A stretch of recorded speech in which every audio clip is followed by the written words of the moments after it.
Elements, depth, height. இது வந்து டிஎஸ்எல்ல trees கீழே வர கான்செப்ட்ஸ். இங்கே இருக்கிற ட்ரீ ஸ்ட்ரக்சர் வச்சு நம்ம வந்து இது எப்படி ஒர்க் ஆகுதுன்னு பார்க்கலாம்.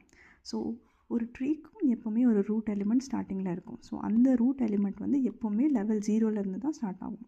அதே மாதிரி அது கீழே இருக்கிற எல்லா நோட்ஸுமே லெவல்ஸ் வந்து இன்க்ரீஸ் ஆகிட்டே இருக்கும் அதோடைய லாஸ்ட் நோட் வரைக்கும். ஸோ இதோடைய லெவல்ஸ் வந்து 1 2 3 4 அந்த மாதிரி கீழே மற்ற நோட்ஸ் ப்ரெசென்ட் ஆகிருந்தால் இந்த லெவல்ஸ் வந்து இன்க்ரீஸ் ஆகிட்டே இருக்கும். அதுதான் வந்து நம்மளுடைய லெவல்ஸ். அப்புறம் டெப்த் வந்து நம்ம ஒரு நோடோடைய டெப்த் நம்ம தெரிஞ்சுக்கணுன்னா அந்த நோடு வந்து எந்த லெவலில் ப்ரெசென்ட்டாக இருக்குதுன்னு தெரிஞ்சுக்கிறது முக்கியம்.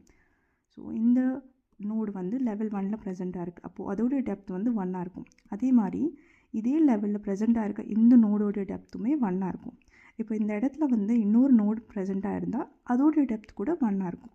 ஸோ எந்த லெவலில் இருக்குதுன்னு பொறுத்து அதோடைய டெப்த் வந்து சேஞ்ச் ஆகும். இப்போது இங்கே எடுத்துக்கிட்டிங்கன்னா இந்த லெவலில் ப்ரெசென்ட்டாக இருக்க எல்லா நோட்ஸுக்குமே டெப்த் வந்து 2ஆக இருக்கும். So this is how depth works. டெப்த்தை வந்து நம்ம distance from the root to this node அப்படி கூட சொல்லுவோம். ஏன்னா இதோடைய டிஸ்டன்ஸ் பார்த்துக்கிட்டிங்கன்னா 1 2 அதே தான் இருக்கும். ஸோ அதுதான் வந்து டெப்த்தோடைய கான்செப்ட். இப்போ லெவல்ஸ் பார்த்தாச்சு, டெப்த் பார்த்தாச்சு, நெக்ஸ்ட் நம்ம ஹைட் பார்க்கலாம். So height of a tree நம்ம எப்படி கண்டுபிடிப்போம்னா அந்த ட்ரீயில் ப்ரெசென்ட்டாக இருக்க ரூட் எலிமெண்ட் அண்ட் அந்த ட்ரீயில் டீப்பஸ்ட் நோட் இது ரெண்டுத்தோடைய டிஸ்டன்ஸ் தான் வந்து ஹைட்.